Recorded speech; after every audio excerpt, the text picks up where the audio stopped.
వైసీపీకి షాక్. తీవ్ర టెన్షన్‌లో సీఎం. వివరాలు ఈ వీడియోలో తెలుసుకుందాం. వీడియో స్కిప్ చేయకుండా పూర్తిగా చూడండి. అప్పుడే కంప్లీట్ ఇన్ఫర్మేషన్ అయితే అర్థమవుతుంది. అలాగే ఇంకెవరైనా మన ఛానల్ సబ్స్క్రైబ్ చేసుకోకపోతే వెంటనే సబ్స్క్రైబ్ చేసుకోండి. ప్రభుత్వం నుంచి వచ్చే ముఖ్యమైన అప్డేట్స్ అన్నీ కూడా మీరు మిస్ కాకుండా ముందుగానే తెలుసుకోవాలి అనుకుంటే ఛానల్‌ని సబ్స్క్రైబ్ చేసుకోండి. చాలామంది వీడియోస్ చూస్తున్నారు కానీ సబ్స్క్రైబ్ చేసుకోవడం లేదు. అలాగే వీడియోని ఒక లైక్ చేసినట్లయితే మరింత మందికి సమాచారం చేరుతుంది. ఇంకా వివరాల్లోకి అయితే వెళ్ళిపోదాము. మెల్లగా చేతులెత్తేస్తున్న వైసీపీ అభ్యర్థులు. వైసీపీ కొత్త ఇన్ఛార్జీలు, పాత ఎమ్మెల్యేలు పోటీ చేయలేమని చేతులెత్తేస్తున్న సూచనలు కనిపిస్తున్నాయంటున్నారు. ఇప్పటికే పలువురు ఈ దిశగా సంకేతాలు ఇచ్చారు. ప్రచారం కూడా ప్రారంభించలేదు. దీంతో కొంతమందిని మార్పు చేశారు.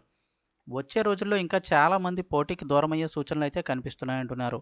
ముఖ్యంగా అవనిగడ్డ, నెల్లూరు ఎంపీ, అలాగే చిలకలూరుపేట వంటి చోట్ల అభ్యర్థులు ప్రచారాలు కూడా చేయటం లేదంటున్నారు. అనేక చోట్ల సమన్వయకర్తలుగా నియమితులైన వాళ్ళు చివరి క్షణంలో జగన్మోహన్ రెడ్డి హ్యాండ్ ఇస్తారని క్లారిటీ ఉండడంతో ఖర్చు ఎందుకు దండగని ఊరుకుండిపోతున్నారు. ఆంధ్రప్రదేశ్ వైసీపీ ఎమ్మెల్యేల అభ్యర్థుల కష్టాలు అన్నీ ఇన్ని కావని ఇప్పటికే వైఎస్ జగన్ 6 జాబితాలు విడుదల చేశారు.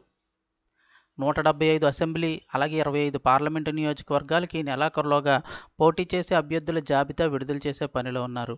మొదటి జాబితా జనవరిలోనే ప్రకటించారు. తర్వాత 2, 3, 4, 5, 6 జాబితాలు విడుదల చేశారు. మొత్తం 82 స్థానాలకు అభ్యర్థులను ఖరారు చేశారు. రేపో మాపో 7వ జాబితా కూడా రానున్నట్లు వార్తలు వస్తున్నాయి. అభ్యర్థిత్వాలు ఖరారైన వారు ఫ్లెక్సీలు వేసుకోవడానికే ప్రాధాన్యత ఇస్తున్నారు కానీ జనంలోకి వెళ్ళటం లేదంటున్నారు. సమన్వయకర్తగా నియమించిన తర్వాత ఆ రోజు నుంచి ఇంకా ప్రజల్లోకి వెళ్తున్నారో లేదో పార్టీ హైకమాండ్ ట్రాక్ చేస్తోంది. అయితే అత్యధిక మంది తూతూ మంత్రంగా పనిచేస్తున్నారని అయితే తేలింది.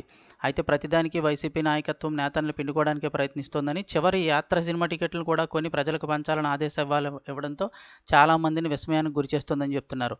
అయితే అంతగా టీవీల్లో ప్రచారం చేస్తే సరిపోతుంది కదా, మా దగ్గర డబ్బులు వసూలు చేయడం ఎందుకని అంటున్నారు.